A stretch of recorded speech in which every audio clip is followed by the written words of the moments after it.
Welcome to Funny Story Time, where the jokes write themselves, unfortunately. If this episode makes you giggle, snort, or question reality, hit that like and subscribe button. Episode 4367, and boy do we have a story. It's about a surprise party. A surprise party where the surprise was on the guests of honor. Because they weren't invited. Classic mix-up, right? Like showing up to your own funeral, except instead of eternal rest, you get eternal awkwardness. And a distinct lack of cake. See, our friends, bless their hearts, decided to throw us a surprise party. Which is lovely, except they forgot the us part of the equation. They remembered the party, though. Lots of party. So picture this. We walk by the venue, expecting a quiet night in, maybe some competitive thumb wrestling, but instead, we hear booming music, raucous laughter. Our names being chanted rhythmically. Creepy, right? Super creepy. Like a cult initiation, but with more mini quiches.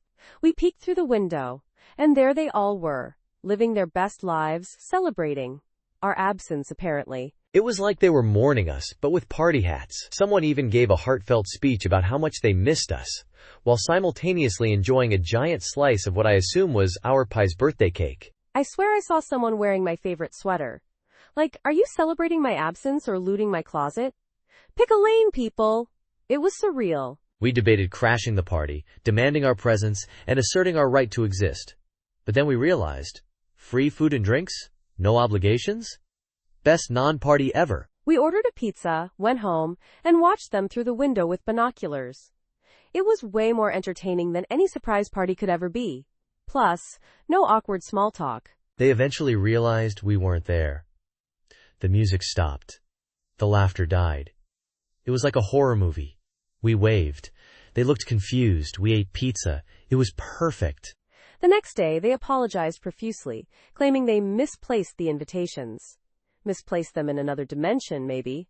Anyway, free pizza and top-tier entertainment? Not a bad deal. Welcome to Funny Story Time, where the jokes write themselves, unfortunately. If this episode makes you giggle, snort, or question reality, hit that like and subscribe button. So my neighbor's Wi-Fi name is Please Return My Tupperware. Passive-aggressive much? I haven't even borrowed any Tupperware, I swear. Maybe it's a cry for help. Like, their Tupperware is being held hostage by rogue kitchen appliances. We need to intervene. Or maybe they just really like passive-aggressive messages. Their previous Wi-Fi name was Your Dog Barks Too Much. My cat meows too much, should I be offended? Cats are above reproach. But dogs?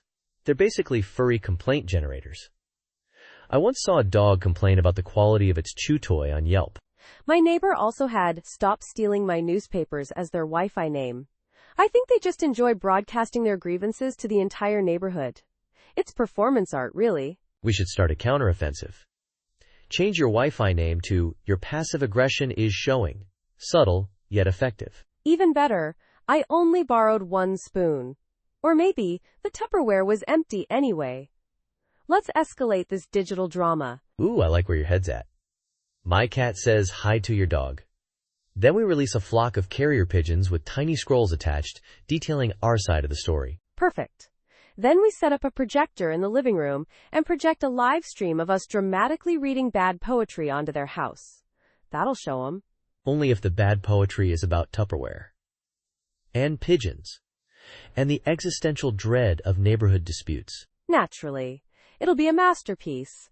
A Tupperware-themed, pigeon-powered existential crisis projected onto the side of a house. We'll call it Tupperware, a tragedy in 3 acts. And charge admission, $5, or a piece of slightly used Tupperware.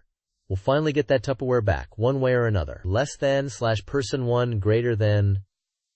Less than person 1 greater than. Okay, so the customer service representative is sobbing. I'm pretty sure I heard a snot bubble pop, and I'm just sitting here like, did I accidentally order a side of existential dread with my waffle iron? A waffle iron? Were you complaining about the lack of crispiness on your existentialism? It's just too doughy, Sandra. No, it was about the warranty. Apparently, sentient waffle irons are only covered for the first 6 months. After that, you're on your own. 6 months? That's barely enough time for it to develop its own unique waffle philosophy. Mine started quoting Nietzsche after a year. Mine just keeps making waffles shaped like the state of Wyoming. I don't even like Wyoming waffles. Have you tried reasoning with it? Maybe offer it some maple syrup affirmations. You are worthy, you are delicious, you are not Wyoming. I tried playing it some smooth jazz. Now it just makes sad, soggy Wyoming waffles. The customer service lady couldn't handle it. See, this is why I only buy pre-owned Existential waffle irons. They've already had their crises. They're just looking for a good home and some batter. Where do you even find those? I Googled it, and all I got were ads for therapy for toasters. You gotta go deep web, my friend. It's a whole underground network of waffle iron support groups and black market batter swaps. This is getting way too complicated. I'm just gonna make pancakes. Good call. Pancakes don't judge. Unless you burn them. Then they hold a grudge forever. Great. Now I'm paranoid about pancakes. They know. Welcome to Funny Story Time, where the jokes write themselves, unfortunately. If this episode makes you giggle, snort, or question reality, hit that like and subscribe button. So my roommate, bless his heart, started a chicken whispering business. Except, I'm pretty sure he's just yelling at them in increasingly creative ways. Chicken whispering? Is that like therapy for poultry? Do they lie on tiny couches and cluck about their anxieties? He claims he can boost their egg production through motivational speeches. I overheard him yesterday screaming, "You're not average, you're excellent." Oh my God. I bet the chickens are just traumatized into laying more eggs out of sheer fear. That's not whispering, that's poultry performance enhancement. Exactly. And the eggs? They're different. They're neon green. I'm not making this up. Neon green? What is he feeding them? Radioactive algae? I mean, are they even safe to eat? Or will I develop superpowers if I scramble one? He says it's a proprietary blend of herbs and spices. I suspect it involves copious amounts of food coloring and maybe some glow sticks. Okay, this is officially the weirdest roommate story I've ever heard. And I once lived with a guy who claimed to be a reincarnated Roman emperor. The weirdest part is, his business is booming. People are lining up for these green eggs. They say they taste like hope and despair simultaneously. Hope and despair? That sounds like my dating life. Maybe I should try one of these eggs. You know, for science. Be my guest, but don't blame me if you start laying neon green eggs yourself. Or worse, start whispering motivational speeches to your toaster. If I start clucking, just promise you'll hide the glitter glue. Deal. Though honestly, glitter glue might improve the aesthetic of the whole green egg situation. We could market them as Easter eggs year-round. A triangle solo? Seriously, that's what broke up the band? I mean, was it a particularly aggressive triangle solo? Like, did it involve pyrotechnics and a costume change? Dude, it was worse. He started incorporating interpretive dance. Imagine, flowing robes, dramatic arm movements, all while times dinging that triangle. It was truly horrifying. Oh, the humanity. Did he at least have, like, a tiny triangle amp? You know, to really get that time to resonate with the soul? Worse, he had a custom-built, diamond-encrusted triangle that amplified the time seating times 1,000-fold. It pierced through our very beings. We couldn't handle the sheer power of the time zittings. A diamond-encrusted triangle? Okay, hold on. My band broke up because our drummer kept using his sticks to roast marshmallows over the drum solo fire pit. Suddenly, I feel inadequate. Marshmallows? Amateur.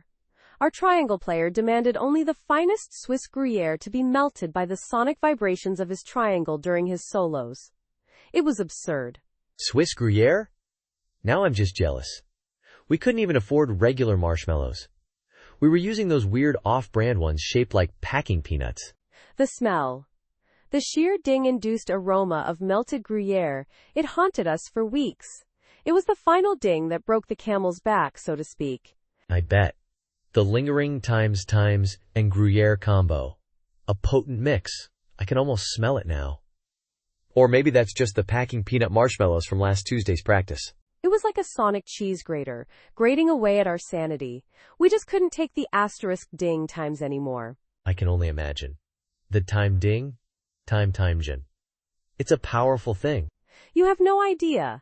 It's a times eating times that could shatter worlds. Maybe he should have joined an orchestra. They love a good triangle solo, right? Lots of dramatic times in classical music. He tried. They kicked him out for being too dingy. Apparently there's such a thing. Welcome to Funny Story Time, where the jokes write themselves, unfortunately. If this episode makes you giggle, snort, or question reality, hit that like and subscribe button. So part 6 of this saga. He walks into therapy, full shark costume. Not like a little kid's Halloween costume, I'm talking full-on Jaws. I'm picturing one of those really cheap ones where the shark head keeps flopping down, obscuring his vision. Like, Doc, I'm having trouble seeing my inner child. Oh, it gets better. Apparently his therapist specializes in animal-assisted therapy. She just assumed he was the new emotional support shark. Hold up. Emotional times support times shark? Is that even a thing? Like, what emotional support could a shark possibly provide? Fear? Existential dread? Apparently it went swimmingly at first. They discussed his anxieties about the dwindling plankton population and his complicated relationship with a remora named Kevin. Okay, so now I'm picturing the therapist taking notes with a completely straight face. And how does Kevin make you feel, Mr. Shark? The jig was up when he started complaining about how hard it was to find size 13 flippers. That's when the therapist realized he wasn't actually a shark. I bet that was an awkward moment.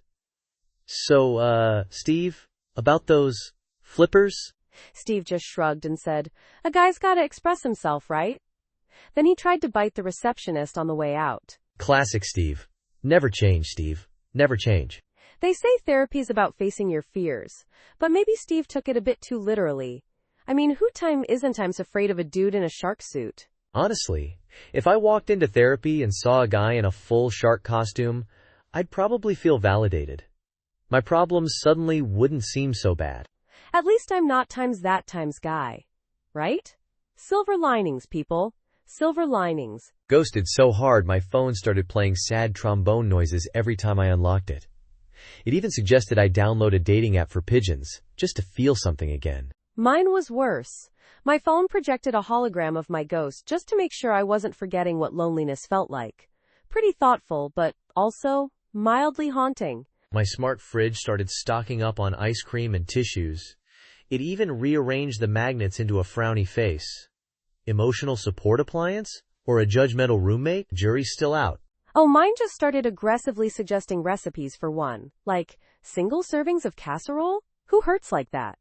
It was a culinary cry for help, basically. My GPS kept rerouting me to dead ends and whispering, "Where did it all go wrong?" Brutal honesty from a usually emotionless robot. My Roomba started drawing little hearts around my discarded socks, like some kind of bizarre, dust bunny-fueled romance novel. Creepy, yet oddly comforting. My toaster started burning images of my ex's face onto my bread. Guess it took getting toasted to a whole new level of spite. My smartwatch vibrated with phantom notifications. Then it flat out told me my biological clock was ticking louder than a time bomb. Thanks for the anxiety, little buddy. I swear my email account started sending out automated replies saying, "Currently accepting applications for new human connection. Please submit resume," and 3 emotional references. Desperate times. My voice assistant started narrating my life in a somber documentary voiceover. He sits alone. Another microwave dinner. The cycle continues.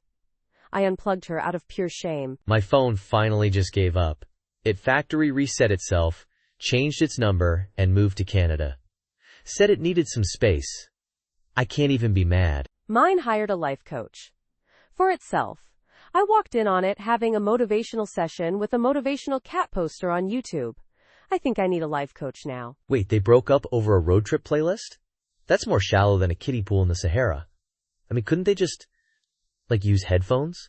Apparently, Brenda's insistence on playing whale sounds for ambient vibes was the final straw. Gary said it made him feel like he was trapped in a submarine with a broken sonar. Whale sounds? For a road trip? Was she hoping to attract a pod of dolphins to pull the car? That's not ambient, that's amphibious ambition. He tried to compromise. Suggested some sea shanties, at least. You know, keep the nautical theme going. But she was adamant. Only whale song. A sea shanty sing-along road trip? Now that's content I'd subscribe to. Way better than sobbing whale noises. Though, a whale shanty. Now there's an idea. I heard Brenda's now dating a marine biologist. He studies whale communication. Gary's taken up competitive karaoke. Specializes in sea shanties. It's a whole thing. This is better than any soap opera. Someone needs to make a rom-com about this. Whale sounds and heartbreaks. I'd watch that. I'd produce it. We could cast Morgan Freeman as the narrating whale. Imagine that deep voice explaining the nuances of whale breakup songs. Genius! We're gonna be rich! And all thanks to Brenda and her bizarre aquatic playlist. Who knew whale sounds could be so lucrative? Move over, Bitcoin. There's a new currency in town. We should start a band. The Whale Sound Shantymen. We'll be bigger than the Beatles, bigger than Coldplay, bigger than a blue whale. We'll need a bigger car for the tour, though. And possibly a small inflatable pool for authenticity. Think of the merch. Whale-shaped inflatable guitars. Genius! Don't forget the earplugs. For the audience. Safety first, even when rocking out to whale-inspired sea shanties. A ferret, 2 taxis, and a traffic cone? Sounds like my average Tuesday, except usually there are fewer ferrets and more inflatable bananas. You had me at ferret. Was it wearing a tiny tuxedo? Please say it was wearing a tiny tuxedo. My grandma knitted one for her chihuahua, but he refuses to wear it. Sadly, no tuxedo. But Itpime's wearing a tiny traffic cone as a hat. Apparently, that was the deal-breaker for Brenda. She doesn't date men with cone-wearing ferrets. High standards, Brenda. High standards. I mean, what if the ferret had been juggling miniature bowling pins while wearing the cone? Game changer, right? Apparently not.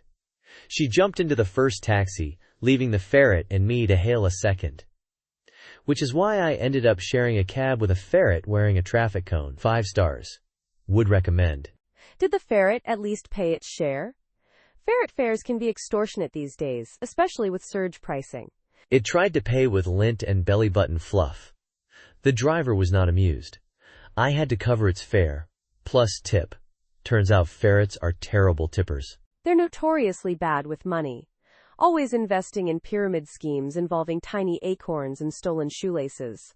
It's a sad state of affairs. The saddest part? Brenda never called back. I think it was the traffic cone. Or maybe the ferret's questionable financial decisions. Next time, ditch the ferret, invest in a tiny top hat, and learn some close-up magic. Guaranteed second date. Or at least a free drink from the bartender. Solid advice. Though finding a miniature top hat might be harder than hailing a taxi in a ferret-induced traffic jam. Challenge accepted. I know a guy who makes hats for hamsters. I'm sure he can scale up. Hamsters and hats? Now that's a first date story waiting to happen. Only if they also juggle tiny bowling pins. And tip well. Welcome to Funny Story Time, where the jokes write themselves, unfortunately. If this episode makes you giggle, snort, or question reality, hit that like and subscribe button. Part 10, the grand finale. The yoga instructor's nervous breakdown mid-stretch. I'm already sweating, and not from exertion. I heard she snapped during downward dog. Apparently, she started barking like a chihuahua. A very stressed chihuahua. Not just barking.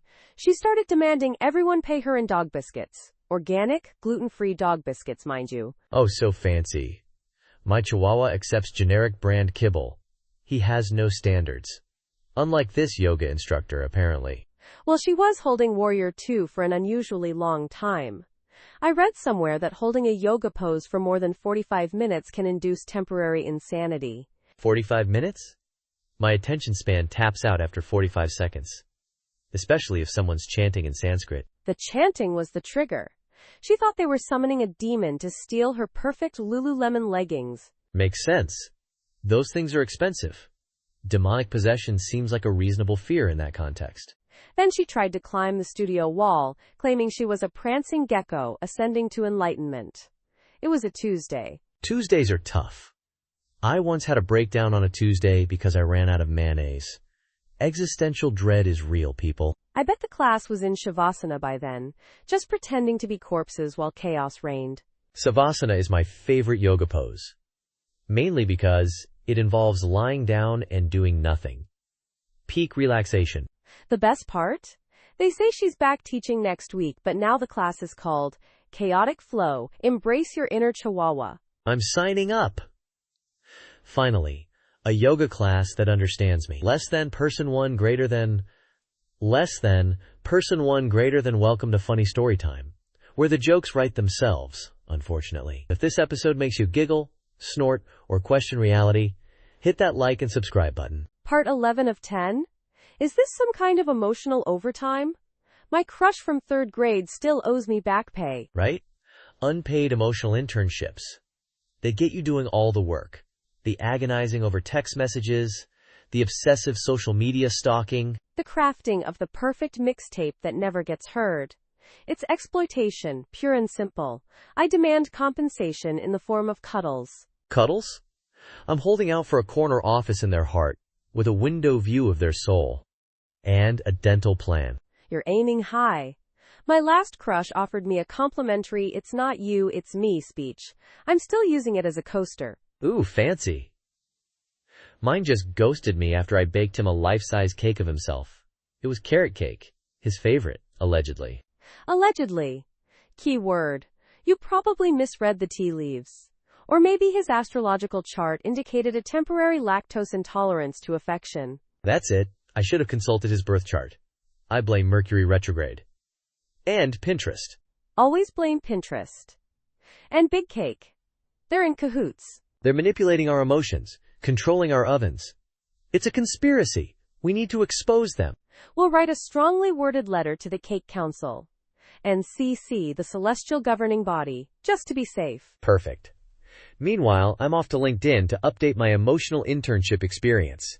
Key skills: overthinking, strategic sighing, and interpretive dance of despair. Don't forget, proficient in manufacturing drama out of thin air. That's always a crowd pleaser. And fluent in the language of emojis. Essential for any modern-day emotional intern. Absolutely. Now, if you'll excuse me, I have a performance review with my current crush. Wish me luck. I'm hoping for a promotion to friend zone manager. Welcome to Funny Story Time, where the jokes write themselves, unfortunately. If this episode makes you giggle, snort, or question reality, hit that like and subscribe button. Part 12 of 10? This is already weirder than that time I tried to make toast in the dishwasher. Spoiler alert, it didn't toast. So, TikTok recipe meets structural damage. I'm picturing a cement cake that's set a little times 2 times well. Like, load-bearing cake, don't remove. Or the house collapses. I bet it was that viral 100-layer lasagna in a birdhouse trend. Turns out, birdhouses aren't designed for Italian cuisine. Who knew? Or maybe it was that exploding watermelon hack. Except instead of exploding, it imploded and created a black hole in her kitchen. Now her fridge leads to the nth dimension. Wait, what if she tried to deep fry a turkey? Indoors, in a kiddie pool full of vegetable oil? That could explain the structural damage, and times why her insurance company is now ghosting her. Oh, I've got it. She tried to make one of those giant gummy bear snacks, but she accidentally used industrial-strength gelatin. The thing bounced off her counter, through the wall, and is now terrorizing pigeons in the park. Okay, but hear me out. She made cloud bread, but so much of it that it started raining inside her house. The moisture weakened the ceiling, causing a catastrophic popcorn texture collapse. And the popcorn texture is times real times popcorn, because she also tried to microwave a bag of kernels for 5 hours, thinking it would make popcorn clouds. It's chaos, I tell you. I'm picturing the insurance adjuster just standing there, speechless, surrounded by gummy bears, cloud bread, and a half-fried turkey in a kiddie pool. Ma'am, what happened here? And she just points to her phone and says, TikTok made me do it. Classic. Absolutely classic. This is why I only follow TikTok accounts that teach me how to properly fold fitted sheets. Low risk, high reward. You and me both. Until next time, folks, try not to bring down your house with a viral recipe. Unless you film it, then definitely tag us. Less than person 1 greater than welcome to Funny Story Time, where the jokes write themselves, unfortunately. If this episode makes you giggle, snort, or question reality, hit that like and subscribe button. So, part 13 of 10? This is already weirder than a penguin in a sauna. And a 5,000-word comedy script? Someone's got a lot of time on their hands, or possibly a caffeine addiction. Right? Okay, so the topic. A book entirely made of AI-generated complaints. I'm already picturing the bestseller list. 1-star reviews I wrote myself. I bet the complaints are all about the book itself, a self-fulfilling prophecy of literary disappointment. Imagine the Amazon reviews. This book complained about itself more than I complain about my internet speed. Chapter 3 was a 20-page rant about the font choice in Chapter 5. Would not recommend. I'd give it 5 stars just for the meta-irony. The author's bio would just be, sentient Roomba trapped in the body of a grammar bot. And the book cover? A stock photo of a keyboard covered in spilled coffee. Oh, and the audiobook is narrated by a bored AI voice. It occasionally sighs and says things like, Error 404, enthusiasm not found. Wait, what if the AI only complains about other AIs, like, ChatGPT keeps stealing my jokes, or, Siri's directions led me to a dumpster fire again? The sequel could be entirely AI-generated praise, but it's all just sarcastic. This book is so good, it almost made me feel human emotions almost. I'd read that. Pure comedic gold. Imagine a book signing where the author just sits there with a laptop generating new complaints in real time. This book signing is taking too long, generates the AI, projecting onto a screen behind the author. The crowd goes wild. And then the AI starts complaining about the crowd's reaction to its complaints. Its complaints all the way down. It's the literary equivalent of an infinite mirror, but instead of reflections, it's just whining.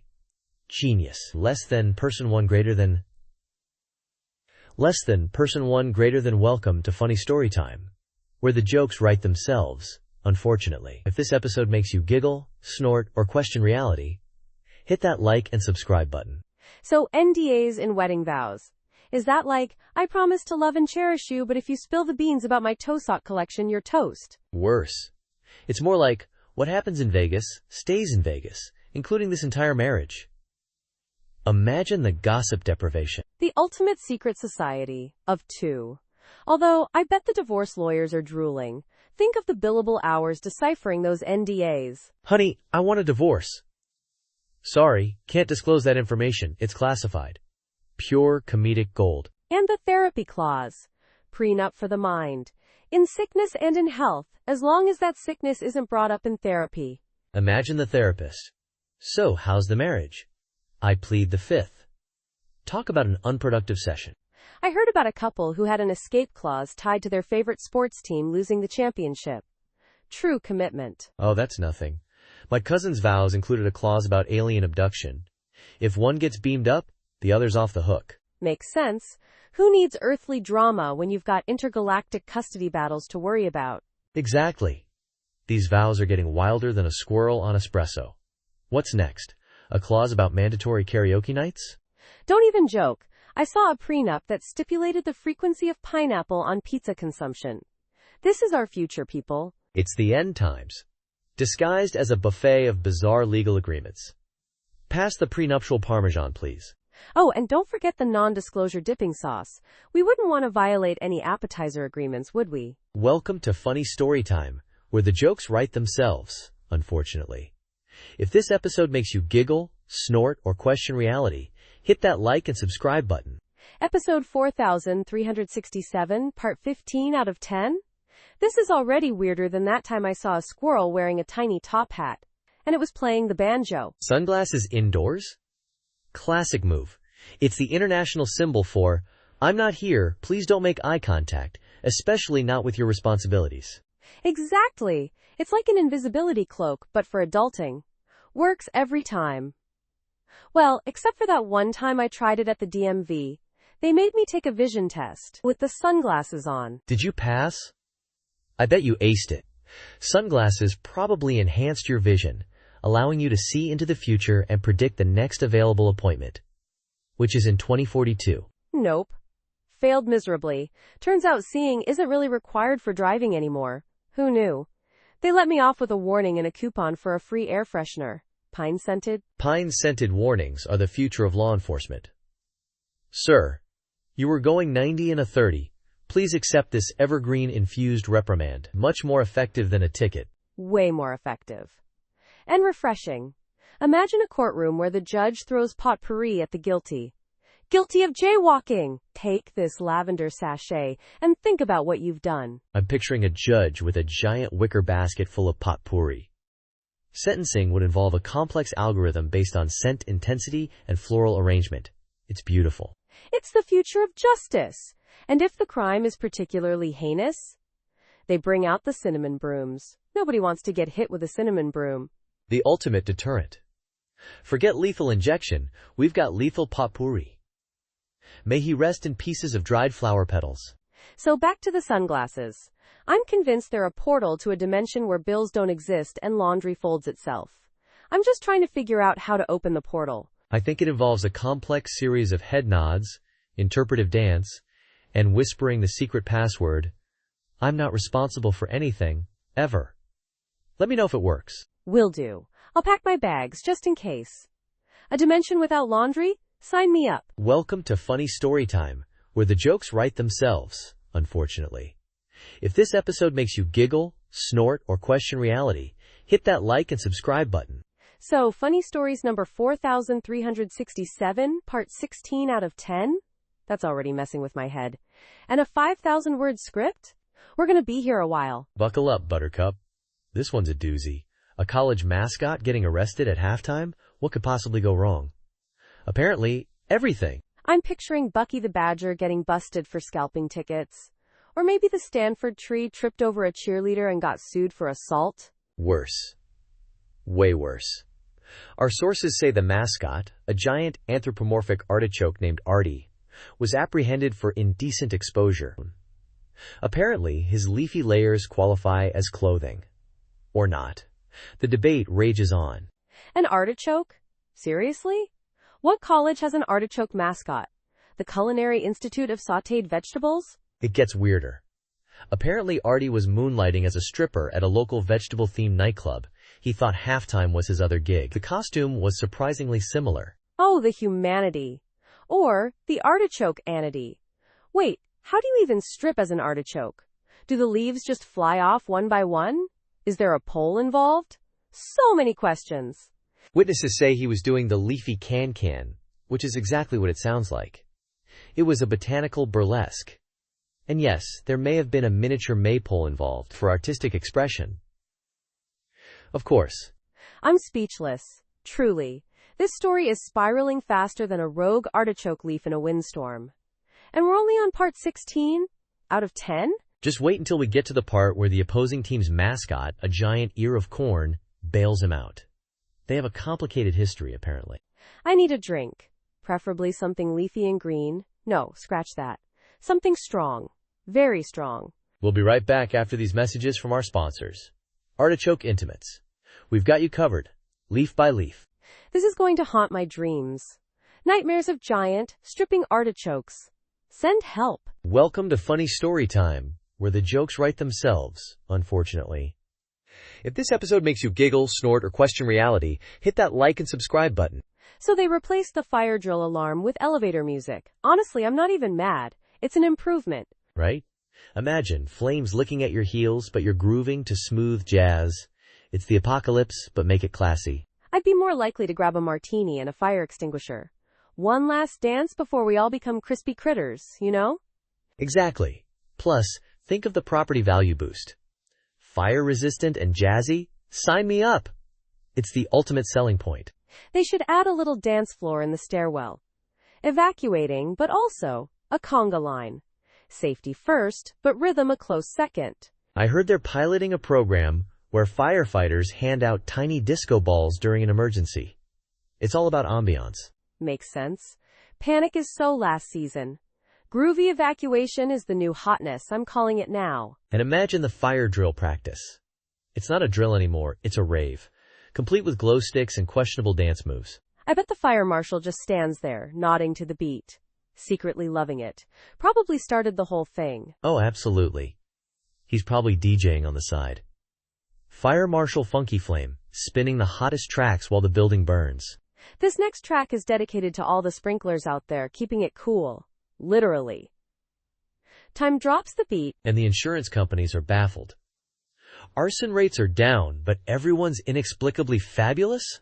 They're blaming it on a surge in spontaneous combustion caused by excessive grooviness. It's a real medical mystery. Truly an epidemic. Stay safe out there, folks. And groovy. Less than person one greater than welcome to Funny Story Time, where the jokes write themselves, unfortunately. If this episode makes you giggle, snort, or question reality, hit that like and subscribe button. Part 18 of 10? 5,000 words? This is already the most haunted podcast episode ever, and we haven't even gotten to the Monday ghost yet. This ghost, right? Super dedicated to his Monday haunting. Like he clocks in, rattles some chains, maybe throws a dishcloth, and clocks out for the week. Real unionized ghost. He probably gets double time for haunting on a bank holiday Monday. Imagine the paperwork. Reason for haunting, existential dread, also traffic was bad. I bet he has a little ghost calendar. Big red circle around every Monday. Little ghost sticky note. Haunt the living room, don't forget the spooky moan. And what about Tuesdays through Sundays? Is he just chilling, playing ghost golf, catching up on spectral Netflix? Oh, he's got a side hustle.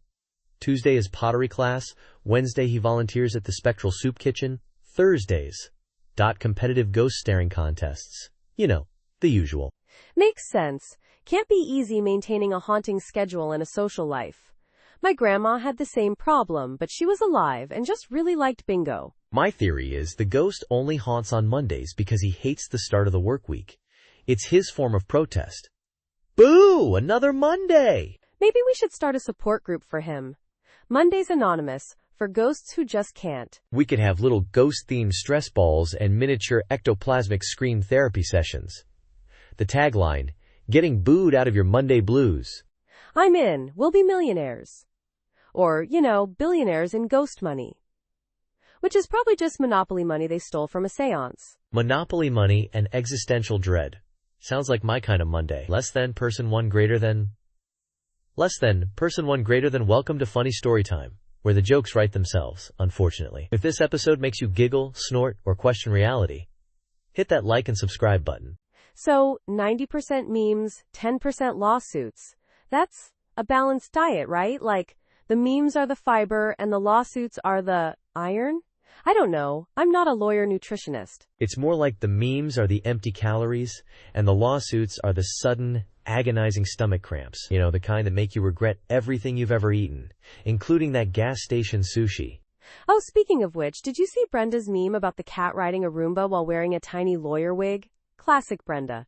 Immediately followed by Kevin getting sued by the Roomba company for copyright infringement. Yeah, Kevin's always pushing the boundaries of fair use. I mean, come on, adding googly eyes to a Roomba and calling it a Roomba isn't exactly transformative, though the judge's wig did look suspiciously like the cat's. I heard the judge also owns a Roomba. Coincidence? I think not. This whole thing stinks of Big Roomba. They're just trying to silence us, one meme at a time. They're probably building a database of meme-related lawsuits, training their AI Roombas to identify and destroy any humorous content. Soon, laughter will be outlawed. Replaced by the monotonous whirring of robotic vacuum cleaners. We need to fight back. We need to create more memes.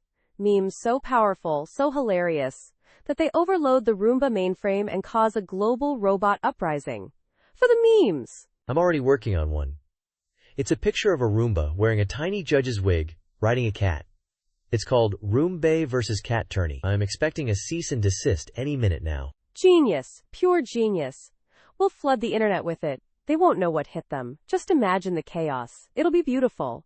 And probably very expensive in legal fees. Worth it. Absolutely worth it. By the way, did you get that subpoena about the I Love Lamp meme? Apparently Pixar is coming after us now too. Oh yeah, that. Just another Tuesday in the group chat. Less than person one greater than welcome to funny story time, where the jokes write themselves, unfortunately. If this episode makes you giggle, snort, or question reality, hit that like and subscribe button. Episode 4367, part 20 out of 10? That's some advanced math right there. Are we sure we're not accidentally summoning a math demon with this episode count? Pretty sure. Though, last week my calculator started singing show tunes. So, maybe? We're talking about Zoom backgrounds more stable than the meeting itself, right? Ah, yes. The digital facade of stability. I once had a background of a pristine, minimalist office while my actual apartment looked like a raccoon had thrown a rave. My cat once walked across my keyboard during a serious budget meeting and changed my serene beach background to a close-up of his butthole. It was impactful. Impactful is one word. I'd have gone with career-ending. But hey, at least the butthole was in focus, right? Professionalism above all else. The CEO actually commended me for my bold artistic choices. He then started using a background of a burning dumpster. It was a weird week. Burning dumpster? Amateur. I use a live feed of a squirrel burying nuts. Sometimes it glitches, and I appear to be merging with the squirrel. High art. You win. I saw a guy once whose background was a loop of him pretending to join the meeting late. Every 5 minutes, "Oh, sorry I'm late." It was hypnotic. My friend sets his background to a still image of the meeting itself, 5 minutes earlier. Creates a truly disturbing time loop effect. He calls it performance art. Next level. I'm gonna try a background of a more stable Zoom meeting. Meta, right? Whoa, metaception. I'm sticking with my squirrel. He understands me. Maybe the real stability was the squirrels we met along the way. Deep. Profound. See you next week, assuming the fabric of reality hasn't completely unraveled by then. Thanks for surviving that ridiculous ride with us. Remember, laughter may not solve everything, but at least it gives your abs a workout. Until next time, keep questioning reality, preferably out loud and in public. Goodbye.